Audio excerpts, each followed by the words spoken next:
बेटा 2022 का set number 7 हम लोग देख रहे थे।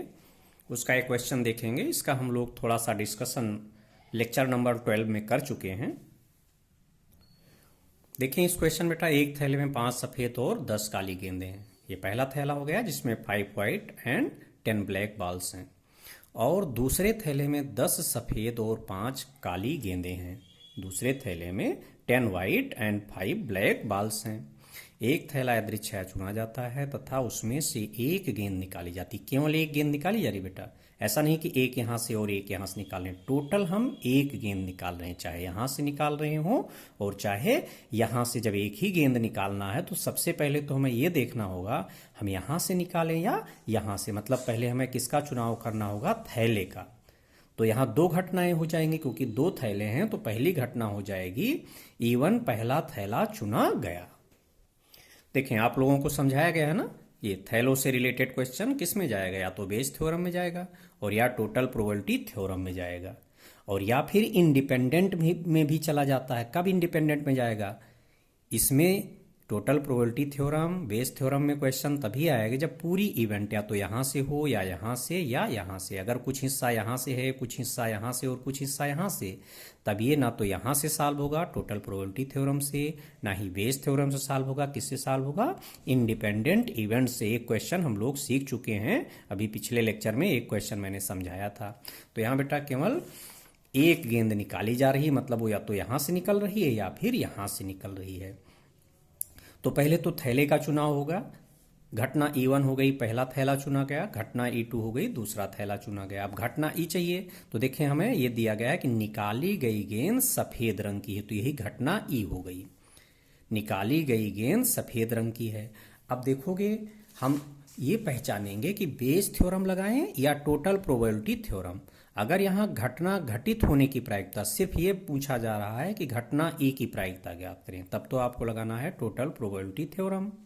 और अगर ये पूछा जा रहा है कि ये घटना घटित हो रही है और यहाँ से घटित हो रही, पहले समूह से या दूसरे समूह से या तीसरे समूह से घटित होने की प्रायिकता ज्ञात कीजिए, तब आपको लगाना है बेस थ्योरम। देखिए बेटा हम लोग एक क्वेश्चन कंपेयर कर ले रहे हैं बेस थ्योरम का और टोटल प्रोबेबिलिटी थ्योरम का। तो इसमें 2023 के सेट नंबर 6 में मैंने एक क्वेश्चन आप लोगों को सिखाया था। देखें यहाँ भी दो थैले दी गए हैं, ठीक है, और एक गेंद यहाँ से भी निकाली जा रही है। लिखा गया है वह लाल है और पहले थैले से निकाली गई। गेंद का कलर कैसा है? लाल है। और कहाँ से निकाल रहे हैं? पहले थैले से निकाली गई है। इसकी प्रायिकता बतानी है। ग्रुप का नाम दे दिया ना, तो इसका ये क्वेश्चन कहाँ से सॉल्व होगा?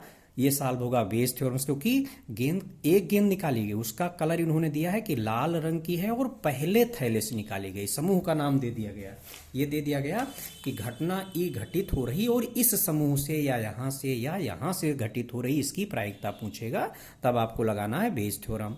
ठीक, तो इसीलिए क्वेश्चन किससे सॉल्व किया गया था? बेस थ्योरम से। अब हम अपने क्वेश्चन में दोबारा वापस चल रहे हैं। उसमें हम देखेंगे कि टोटल प्रोबेबिलिटी थ्योरम क्यों अप्लाई की जा रही है, क्योंकि वहां सिर्फ गेंद का कलर दिया गया कि निकाली गई गेंद सफेद रंग की है, लेकिन ये नहीं बोल रहा, ये नहीं पूछ रहा है या ये नहीं कह रहा है कि वो कहां से, किस समूह से निकाली गई है।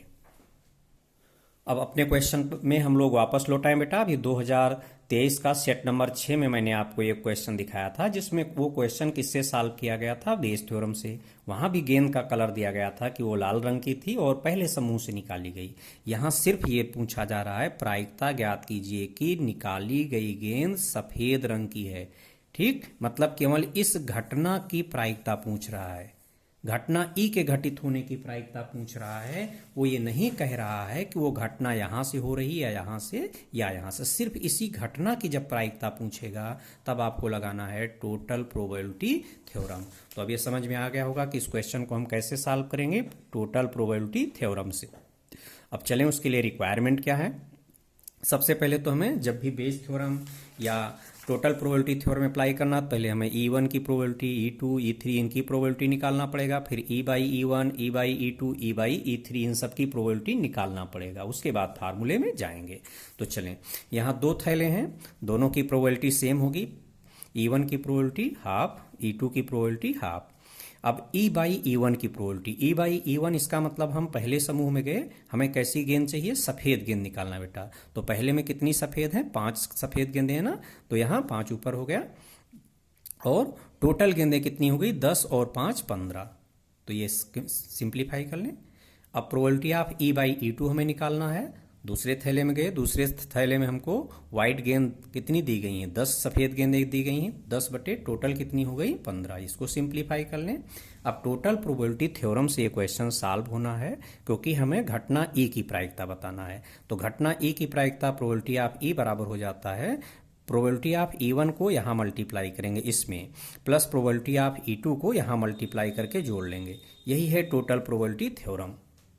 देखें, टोटल प्रोबेबिलिटी थ्योरम का फार्मूला मैंने आप लोगों को लिखाया था कि घटना E की प्रायिकता क्या आ जाएगी, प्रोबेबिलिटी ऑफ E1 का किस में इंटू किए हैं, E बाई E1 की प्रोबेबिलिटी में, प्लस प्रोबेबिलिटी ऑफ E2 का इंटू कहाँ किए हैं, E बाई E2 की प्रोबेबिलिटी में, प्लस इसी तरह से हम लोग कंटिन्यू करते हुए चले जाएंगे।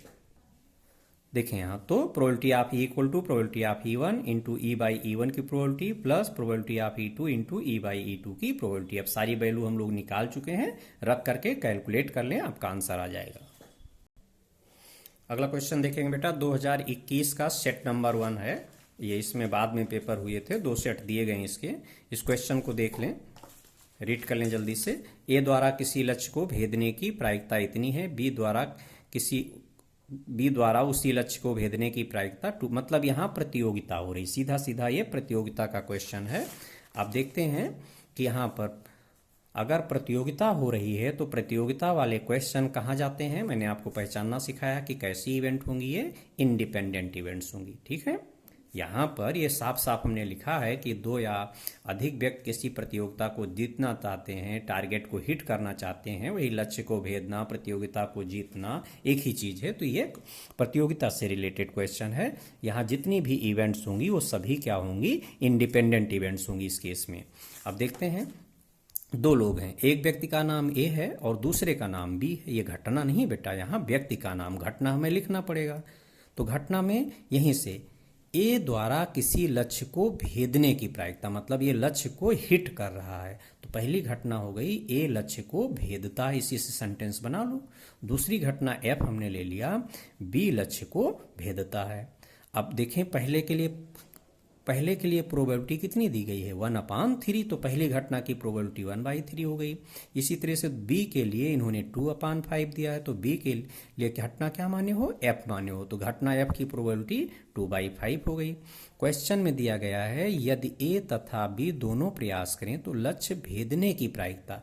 बेटा लक्ष्य भेदना, प्रॉब्लम सॉल्व होना, अगर ये क्वेश्चन दे दिया गया कि प्रॉब्लम सॉल्व हो गई और टारगेट हिट हो गया, तो इसका मतलब यूनियन होगा, या तो पहले ने हिट किया, या दूसरे ने हिट किया, या तीसरे ने हिट किया। इतना सदैव रिमेंबर रखें। प्रॉब्लम सॉल्व हो गई, इसका मतलब या तो पहले ने सॉल्व किया, या दूसरे ने सॉल्व किया, या तीसरे ने सॉल्व किया। ओके, मतलब यहाँ सभी घटनाओं का क्या निकालना है, यूनियन। अगर कह दिया गया टारगेट हिट हो गया, या कह दिया गया क्वेश्चन सॉल्व हो गया, तो यहाँ आपको सभी इवेंट्स का यूनियन की प्रोबेबिलिटी फाइंड आउट करनी है। तो यहाँ लिखा हुआ है कि लक्ष्य भेदने की प्रायिकता ज्ञात कीजिए, इसका मतलब हमें ई यूनियन एफ की प्रायिकता ज्ञात करना है। अब बेटा ये दोनों इवेंट कैसी हैं, इंडिपेंडेंट इवेंट्स हैं। अब बेटा देखें, हमने इंडिपेंडेंट इवेंट्स में यूनियन की प्रायिकता निकालने के लिए बताया था कि अगर केवल 2 घटनाएं हैं तब तो ए यूनियन की प्रायिकता निकालने के लिए फार्मूला अप्लाई कर लें आप, probability of A union B बराबर probability of A plus probability of B minus probability of A intersection B. खूब पढ़े हुए हैं। लेकिन अगर 2 से ज़्यादा घटनाएं हैं और घटनाएं स्वतंत्र हो बेटा, 2 से ज़्यादा घटनाएं हैं और स्वतंत्र घटनाएं हैं और उनके यूनियन की प्रायिकता निकालना है, तो हमें कहाँ से आसान पड़ेगा, ये जो मैंने आपको तरीका बताया था, तो ये तरीका आप कब अप्लाई करेंगे, 2 से ज़्यादा घटनाओं के लिए। ठीक है, अगर 2 से ज़्यादा स्वतंत्र घटनाएं हैं और उनके यूनियन की प्रोबेबिलिटी निकालना है, तब आप इस टेक्निक को अप्लाई करेंगे, आसान पड़ेगा। लेकिन यहाँ केवल मेरे पास 2 घटनाएं हैं और दोनों स्वतंत्र घटनाएं हैं, इनके यूनियन की प्रायिकता निकालनी है, तो यहाँ से आपको लेंथ ही पड़ेगा। इसको हम कैसे सॉल्व करें, वही जो यूनियन का फार्मूला है। यूनियन का फार्मूला आप लोग पढ़े हैं ना, probability of E union F बराबर probability of E plus probability of F minus probability of E intersection F. बराबर probability of E plus probability of F minus probability of E into probability of F, क्योंकि ये स्वतंत्र घटनाएं हैं तो इनके intersection की प्रायिकता क्या होगी, पहली की प्रायिकता इंटू दूसरे की प्रायिकता। अब इसमें वैल्यू रख दें, प्रोबेबिलिटी ऑफ ई आपकी है 1/3 प्लस प्रोबेबिलिटी ऑफ एफ आपका है 2/5 माइनस दोनों का इंटू मतलब 1/3 इंटू 2/5। अब इसको सिंप्लीफाई कर लें, 15 एलसीएम हो गया तो यहाँ हो गया 5 प्लस यहाँ हो गया 6 और माइनस का यहाँ हो गया 2, तो 6 और 5 11, 11 में से दोगे 9 बचे 9/15। अब 9/15 को सॉल्व करोगे तो 9/15 का मतलब क्या हुआ, कैलकुलेट कर लेना, 9/15 3 से डिवाइड कर लेंगे और यहाँ 5, तो आंसर कितना आ जाएगा 3/5। दोनों इससे भी 3/5 आया और इस तरीके से भी 3/5 आया। आपको ये तरीका छोटा पड़ेगा। कब छोटा पड़ेगा बेटा, ये 2 घटनाओं के लिए। अगर 2 से ज़्यादा घटनाएं हैं तब आप इसी टेक्निक को लगाओगे। आप कहोगे यहाँ तो 2 ही घटनाएं लिखाई है, मैंने टेक्निक सिखाई है। अगर 3 है, A union B union C लिखा तो यहाँ A union B union C लिख लेना। 4 है तो A union B union C union D लिखते चले जाना। टेक्निक ये होगी, यहाँ से एक टेक्निक समझाई गई है। तो ये क्वेश्चन अगर पेपर में आता है तो आप इसी तरीके से हल करेंगे। इस तरीके से लंबा पड़ेगा, इस तरह से मत हल करें। ये नेक्स्ट क्वेश्चन बेटा, ये कई बार इस तरह से क्वेश्चन हम समझा चुके हैं। यहाँ डिजिट बदली हुई है, विशेष ध्यान रखना। क्वेश्चन जब पूछा जाएगा तो डिजिट चेंज करके भी दे सकते हैं, नहीं वही रटा रटाया क्वेश्चन सॉल्व करके चले आओ। तो इसको खुद अटेम्प्ट करेंगे। कई बार ये क्वेश्चन रिपीट हुआ, यहाँ केवल इसकी डिजिट बदली हुई है। आगे देखेंगे, यहाँ पर भी क्वेश्चन था लेकिन ये 2023 वाले सेट नंबर 1 में हम लोग डिस्कस कर चुके हैं। नेक्स्ट क्वेश्चन देखें, एक थैला ए में 4 लाल और 5 काली गेंद हैं, दूसरा थैला बी में 6 लाल और 3 काली गेंद हैं। एक गेंद थैला ए से निकालकर थैला बी में स्थानांतरित कर दी जाती है, इसके बाद थैला बी से एक गेंद निकाली जाती है, इसके लाल होने की प्रायिकता ज्ञात कीजिए। तो सबसे पहले इसकी कंसेप्ट हम लोग पहचानेंगे। हम लोगों ने सीखा हुआ बेटा, आपको बेस थ्योरम में जब हमने समझाया था कि किस तरीके से टोटल प्रोबेबिलिटी थ्योरम और बेस थ्योरम पहचानेंगे, तो इसके लिए हमने 1 2 3 4 5 6 7 8 9 पॉइंट यहाँ लिखाए थे और 2 पॉइंट हमने यहाँ लिखाए थे 10 और 11। ये लास्ट पॉइंट पे हमने यहाँ लिखाया था, यहाँ 2 बॉक्स दिए होंगे, ठीक है, बॉक्स नंबर 1 और बॉक्स नंबर 2। यहाँ से कोई पर्टिकुलर वस्तु यहाँ से निकाल करके यहाँ रखी जाएगी, ठीक है। यहाँ से कोई एक वस्तु यहाँ रखी जाएगी। 2-3 तरीके की यहाँ वस्तुएं होंगी, तो यहाँ से एक वस्तु यहाँ भेज रहे हो तो पहले टाइप की हो सकती है, दूसरे टाइप की हो सकती है, तीसरे टाइप की हो सकती है। तो यहाँ से E1 और E2 और E3 जो घटनाएं होंगी, पहले टाइप की वस्तु यहाँ हमने रखी, दूसरे टाइप की वस्तु हमने यहाँ ट्रांसफर किया, तीसरे टाइप की वस्तु हमने यहाँ ट्रांसफर किया। ये E1 E2 और E3 होगा। उसके बाद घटना ई यहाँ से हैपन होने के लिए बोलेगा, यहाँ से घटना ई हैपन हो रही है। ये बहुत ही मेन टाइप है, इसको अच्छे से तैयार रखेंगे आप लोग। तो देखें, इसी से रिलेटेड एक क्वेश्चन दिया गया है। यहाँ पर हमारे पास 2 थैले हैं, ये पहला थैला हो गया और ये आपका दूसरा थैला हो गया। अब इसमें पहले में 4 रेड, इसमें पहले थैले में 4 रेड बॉल्स हैं और 5 ब्लैक, ठीक। और दूसरे थैले में बी में 6 रेड बॉल्स हैं एंड 3 ब्लैक। अब क्वेश्चन में कहा गया एक गेंद थैला ए से निकालकर थैला बी में स्थानांतरित कर दी जाती है। यहाँ से एक गेंद आप यहाँ भेज रहे हैं, तो ये गेंद रेड हो सकती है और ये गेंद कौन सी हो सकती है, ब्लैक हो सकती है, क्योंकि एक गेंद यहाँ से यहाँ आप ट्रांसफर कर रहे हैं। यहाँ 2 तरीके की गेंद है, रेड एंड ब्लैक, तो या तो रेड होगी और या ब्लैक। तो इवेंट E1 में क्या हो गया कि यहाँ से जो हमने गेंद ट्रांसफर किया है वो रेड है, और दूसरी इवेंट E2 में क्या हो जाएगा कि यहाँ से जो गेंद ट्रांसफर की गई है वो ब्लैक है। चाहे पहले रेड वाले को ले लें, चाहे पहले ब्लैक वाले को ले लें। ओके, यहाँ पर अब समझ में आ गया कि हम यहाँ से कोई ऑब्जेक्ट यहाँ ट्रांसफर कर रहे हो कि 2-3 तरीके की यहाँ ऑब्जेक्ट होंगी, तो ऑब्जेक्ट पहले तरीके की हो सकती है, दूसरे तरीके की, तीसरे तरीके से।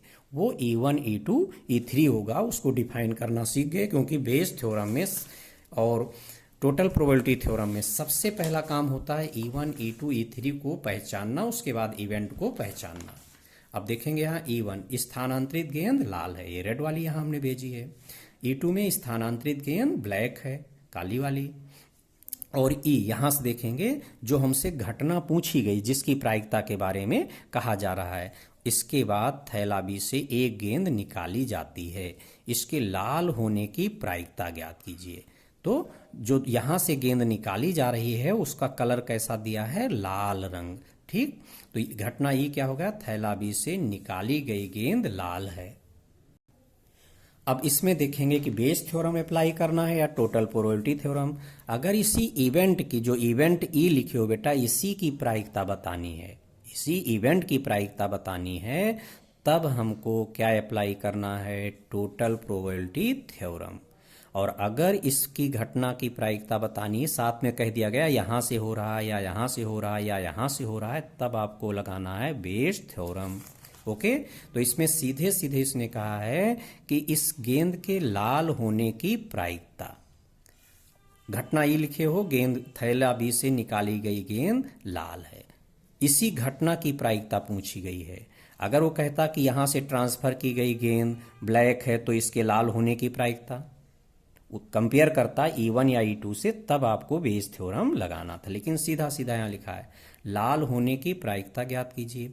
अगर वो कहता कि लाल होने की प्रायिकता ज्ञात कीजिए जबकि स्थानांतरित गेंद काले रंग की है, जबकि स्थानांतरित गेंद काले रंग की है, ठीक, तो काले रंग वाले को आप क्या माने थे, E2, इसका मतलब वो समूह E2 से हैपन हो रही, तब आप क्या लगाते, तब आप लगाते बेस थ्योरम।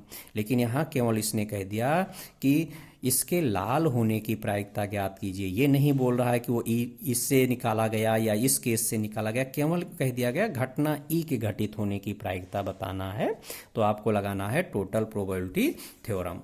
अब प्रोबेबिलिटी ऑफ E1 यहाँ 1/2 ना लिखना ना, देखिए यहाँ क्या लिखा है, स्थानांतरित गेंद लाल है, यहाँ से यहाँ जो आप भेजे हैं वो रेड है।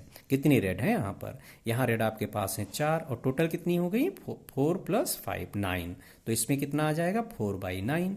यहाँ क्या लिखे हैं, स्थानांतरित गेंद ब्लैक है, काली है, ब्लैक आपके पास कितनी है 5 और टोटल हो गई 9, तो ये हो गया प्रोबेबिलिटी ऑफ E2, ये इसकी प्रायिकता 5/9। सीख गए होंगे। प्रोबेबिलिटी ऑफ E1 में देखेंगे साफ साफ लिखा है जो हमने ट्रांसफर किया है गेंद वो रेड है, तो प्रोबेबिलिटी ऑफ E1 जब लिखेंगे तो टोटल रेड यहाँ कितनी है 4 है ना, 4 अपान टोटल कितनी हो गई 9। E2 में क्या लिखे हैं कि जो हम ट्रांसफर किए हुए हैं गेंद वो ब्लैक है, ब्लैक कितनी इसमें 5, तो 5 अपान में टोटल कितनी हो गई 9, इतना समझे। अब E/E1 हम निकाल रहे हैं, तो E/E1 का मतलब उसको हम E1 से कंपेयर करेंगे।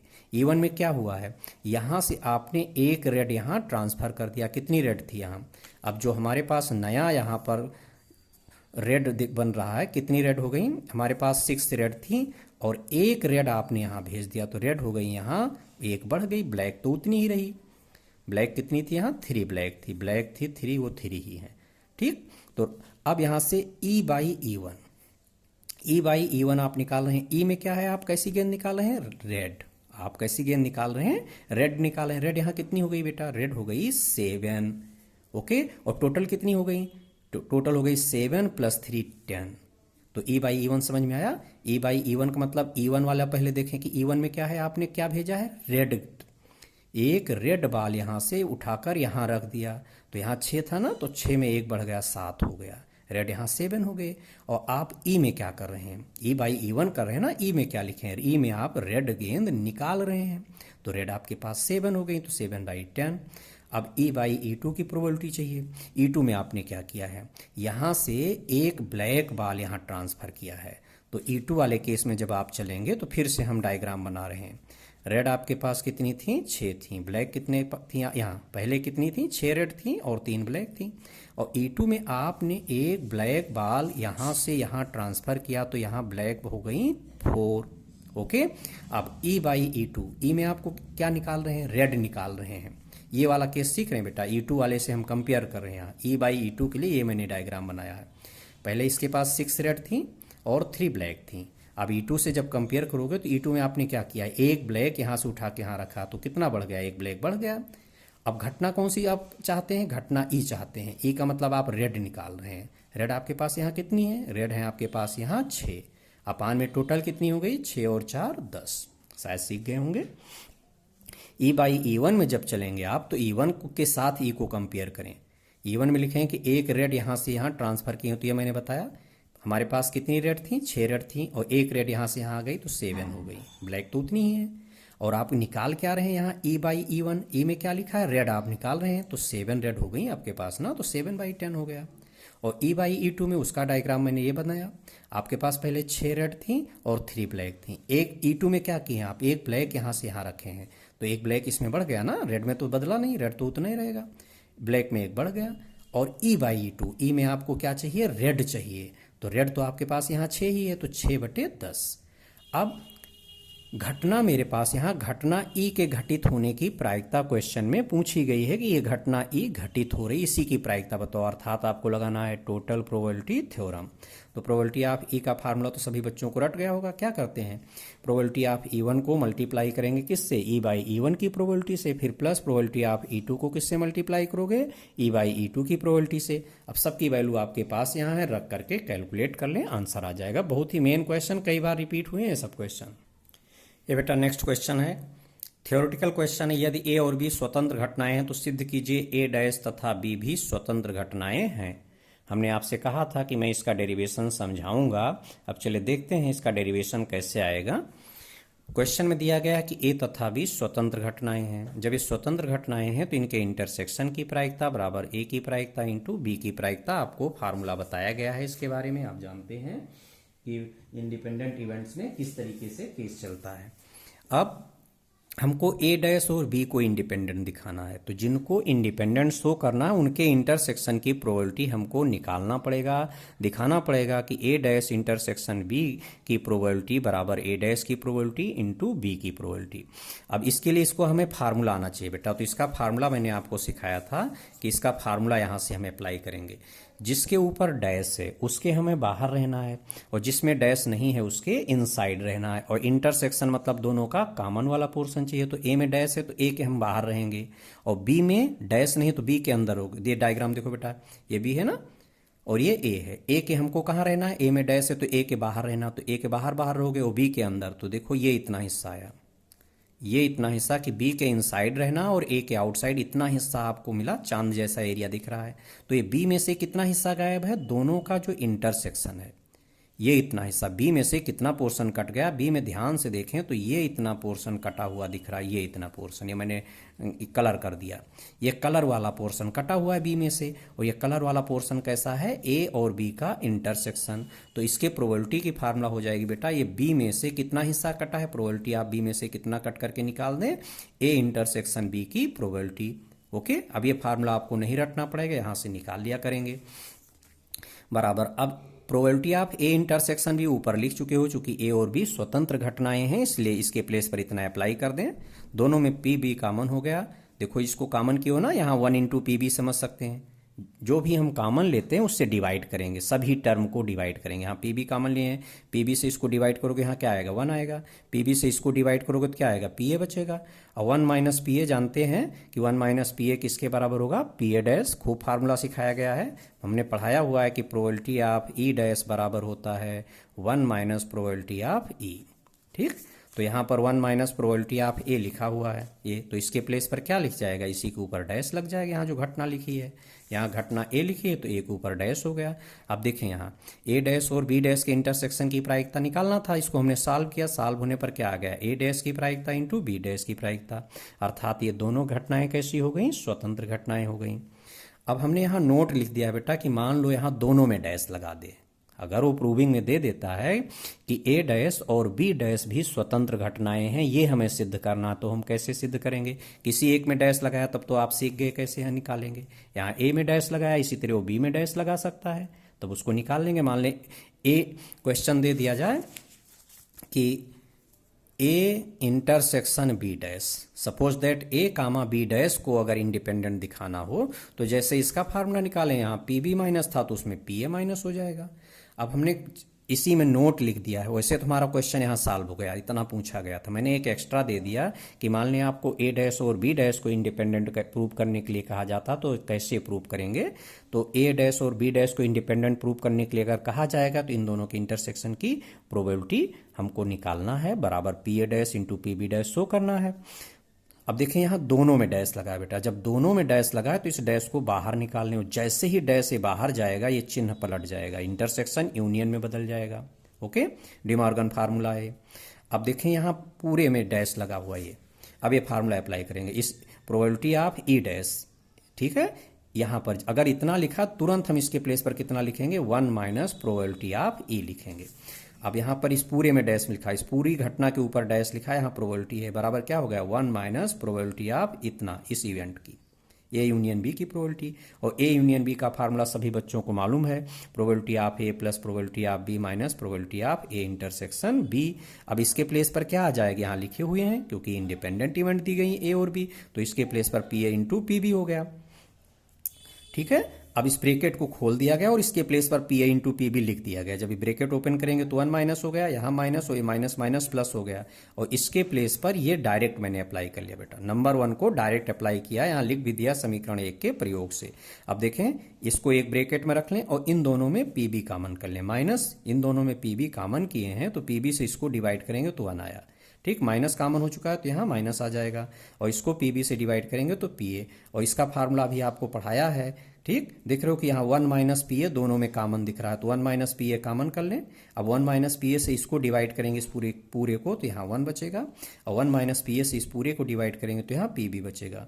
इसका फार्मूला जानते हैं बेटा, अभी आपने सीखा कि 1 माइनस पी ए बराबर क्या हो जाता है, पी ए डैश, तो यहाँ पी ए डैश हो गया और यहाँ पी बी डैश, ठीक।